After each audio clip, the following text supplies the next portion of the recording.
दोस्तों देखिए, बिहार से जुड़ी हुई एक बेहद बड़ी खबर निकलकर सामने आ रही है। क्या तेजस्वी प्रसाद यादव और नीतीश कुमार की मुलाकात हुई है कल रात?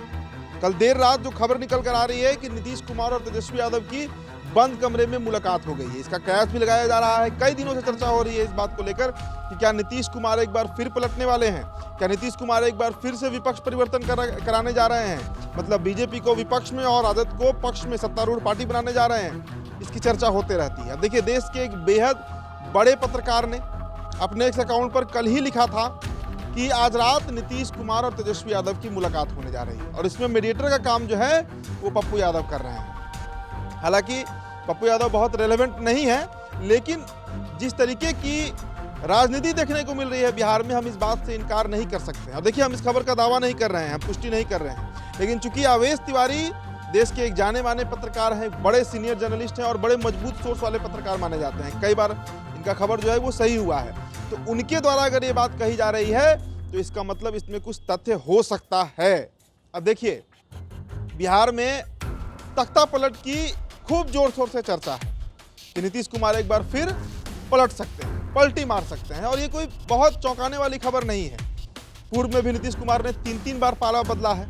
2022 के 9 अगस्त याद कर लीजिए, 2024 का 28 जनवरी याद कर लीजिए। तो खरमास खत्म होने तक चर्चा इस बात की है कि नीतीश कुमार एक बार फिर से पाला बदलने जा रहे हैं। और इसकी शुरुआत विधानसभा का जो सत्र हुआ था इस बार बिहार में, शीतकालीन सत्र, उस समय भी हमें देखने को मिला था कि नीतीश कुमार ने इशारों में तेजस्वी यादव से बातचीत किया था। राबड़ी देवी ने महिला संवाद यात्रा की प्रशंसा कर दी थी। लेकिन अब इस बीच एक सवाल ये भी उठता है कि क्या नीतीश कुमार अगर चाहेंगे तो भी क्या पलटी मार सकते हैं? देखिए, ये सवाल इसलिए उठता है क्योंकि हम लगातार इस पर आपको कवरेज दिखा रहे हैं, खबर दिखा रहे हैं कि संजय झा, ललन सिंह का एक अलग गुट है जो दिल्ली में तैयार हो गया है, जो बीजेपी के इतने विश्वासी हो चुके हैं कि अगर नीतीश कुमार पलटते भी हैं तो शायद ये लीडर्स जो हैं, ये सांसद जो हैं, मंत्री जो हैं, वो नीतीश का साथ नहीं देंगे। तो ऐसे में नीतीश कुमार धराशायी हो जाएंगे। और देखिए दोस्तों, अब तक नीतीश कुमार जो उल्टा पलटी करते रहे हैं 2014 से 2024 के बीच, इसमें बीजेपी के स्वास्थ्य पर कोई असर नहीं पड़ा है, मतलब दिल्ली बीजेपी की मैं बात कर रहा हूं। लेकिन अगर इस बार नीतीश कुमार इधर से उधर होते हैं तो इसका सीधा असर दिल्ली सरकार पर पड़ेगी। सत्ता हिल सकती है, नरेंद्र मोदी की कुर्सी का एक पाया टूट सकता है और धराशायी हो सकते हैं नरेंद्र मोदी, सरकार गिर सकती है। इसलिए इस बार बड़ा रिस्क भी है। और संजय झा का प्रकरण हम देख ही रहे हैं। पहले मनीष वर्मा की यात्रा को स्थगित कराया गया, केजरीवाल की चिट्ठी का उन्होंने खुद जवाब दे दिया। नीतीश कुमार जो पोस्टर लगवाए अपने जेडीयू के ऑफिशियल पेज पर कि अकेले नीतीश कुमार ही सब कुछ है बिहार में, 24 घंटे में उसे बदल भी दिया गया। हमने कल ही आपको वो तमाम पोस्टर्स दिखाए थे, जिसमें 24 घंटे के अंदर ही ये संदेश दे दिया गया कि बिहार में एनडीए का मतलब नरेंद्र मोदी भी हैं, उनको दरकिनार नहीं किया जा सकता। और इसके पीछे भी कहा गया कि दिमाग संजय झा का ही था। तो देखिए, जेडीयू में 2 गुट तो है, इसमें कहीं कोई दो राय नहीं है। एक मनीष वर्मा का गुट है जो समाजवादी गुट है, जिसमें संजय गांधी जैसे लीडर्स हैं, मनीष वर्मा जैसे लीडर्स हैं, श्रवण कुमार जैसे नेता हो सकते हैं। लेकिन एक गुट वो भी है जो अब 100% पूरी तरीके से प्रो बीजेपी हो चुकी है। इसमें दिल्ली में बैठे सांसद जो हैं, जिनकी नज़दीकियाँ इन दिनों बीजेपी से, अमित शाह से बहुत ज़्यादा हो गई है, उनको लेकर चर्चा होती है। और इसीलिए नीतीश कुमार के सामने ये एक बड़ा प्रश्न खड़ा है कि अगर वो पलटते भी हैं तो कितने सांसद और कितने बिहार से विधायक उनके साथ जाएंगे। अब देखिए, इस बीच एक और चर्चा होती है कि भाजपा अपना सीएम बनाना चाह रही है। और देखिए, कल शाम हमने आपको वीडियो भी दिखाया, खूब वायरल हुआ वो खबर, जिसमें विजय सिन्हा जो हैं कल अटल बिहारी वाजपेयी के कार्यक्रम में शिरकत किए थे और वहां पे उन्होंने कह दिया कि वाजपेयी जी को सच्ची श्रद्धांजलि तभी मिलेगी, उनका सपना तभी पूरा होगा जब बिहार में भाजपा का मुख्यमंत्री हो। हालांकि बाद में इसको डैमेज कंट्रोल बीजेपी करना चाह रही है, लेकिन ये बात विजय सिन्हा कह गए। इसके बाद एक बड़ा बवाल भी खड़ा हुआ। आप देखिए, इस बीच गिरिराज सिंह का भी एक बयान आपने देखा होगा।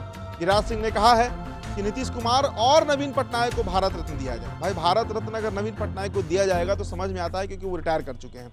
नीतीश कुमार को उसमें क्यों जोड़ा गया?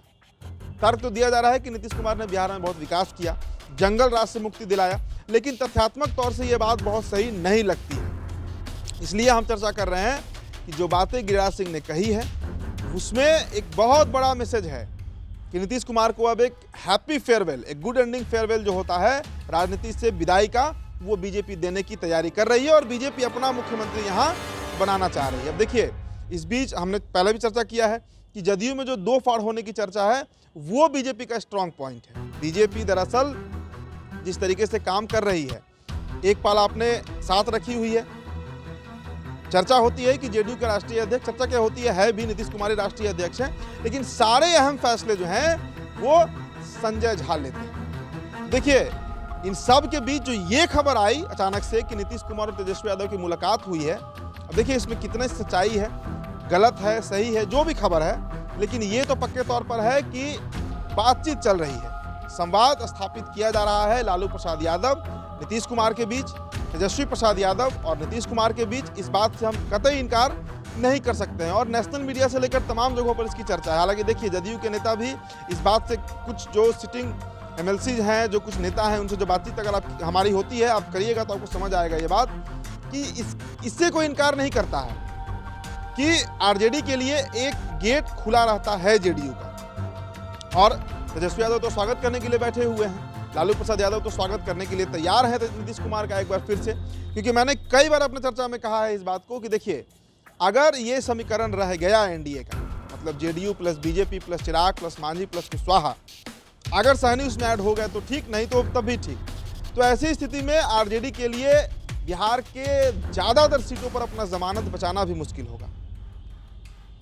2 से 2.5 दर्जन के बीच आरजेडी सिमट जाएगी, महागठबंधन सिमट जाएगी, और ये एक बहुत खतरनाक गठबंधन है राजद के दृष्टिकोण से, मतलब मौजूदा जो एनडीए गठबंधन है, तो इसे कैसे भी तोड़ना है। और नीतीश कुमार बार बार इशारा करते रहते हैं, चाहे वक्फ बोर्ड का मामला हो। अभी देखिए, जो बेतिया में यात्रा पर थे, वाल्मीकि नगर जो चंपारण का इलाका है, वहाँ पर बाबा साहब अम्बेडकर को लेकर भी उन्होंने एक संदेश दे दिया कि वो अमित शाह के साथ नहीं बल्कि बाबा साहब अम्बेडकर के साथ। तो कई प्रकरण इस तरीके की घट रहे हैं दोस्तों, जिसके चलते इसकी चर्चा होती है। लेकिन क्या सच में नीतीश कुमार और तेजस्वी यादव की मुलाकात हो गई है? क्या बात फाइनल स्टेज में है? और अगर फाइनल स्टेज में है तो कब तक ये सरकार पर परिवर्तन होगा, मतलब कब तक विपक्ष परिवर्तन होगा, कब बीजेपी विपक्ष में जाएगी? इस सवाल का भी जवाब अब बिहार इंतजार कर रहा है। लेकिन संभावना कम है। संभावना इसलिए कम है क्योंकि नीतीश कुमार के हाथ में अब वो कमान नहीं है जो पिछले साल तक था। मतलब जिस तरीके से आराम से धड़ल्ले से पलटी मार गए और सारी पार्टी उनके साथ चली गई, पूरी पार्टी, पूरी जदयू, इस बार उस पर एक बहुत बड़ा प्रश्न चिन्ह खड़ा है। क्योंकि बिहार में भी एक चौधरी जी हैं जो तोड़ करने के लिए बैठे हुए हैं। खबर आती है कि उनके साथ 10-15 विधायक है जो जाने को तैयार नहीं है। एक धरा है जदयू में जो अब बीजेपी के साथ ही कंटिन्यू करना चाह रहा है, और एक धरा ऐसा भी है जो राजद के साथ जाना चाह रहा है। इसके अलावा दिल्ली से तो खबर आती ही रहती है। संजय यादव का भोज, संजय झा का हमने भोज भी देखा, संजय झा के हम कार्यप्रणाली को भी देख रहे हैं। तो इसलिए सवाल बार बार उठते रहता है। बहरहाल, अगर नीतीश और तेजस्वी की मुलाकात हुई भी होगी तो इसका खुलासा बहुत जल्द हो जाएगा। लेकिन जो सीनियर जर्नलिस्ट अवेश तिवारी ने ट्वीट किया, एक्स पर अपने अकाउंट पर लिखा है, उसके बाद सनसनी बिहार में जरूर मच गई है। फिलहाल इस रिपोर्ट में इतना ही। बहुत बहुत शुक्रिया।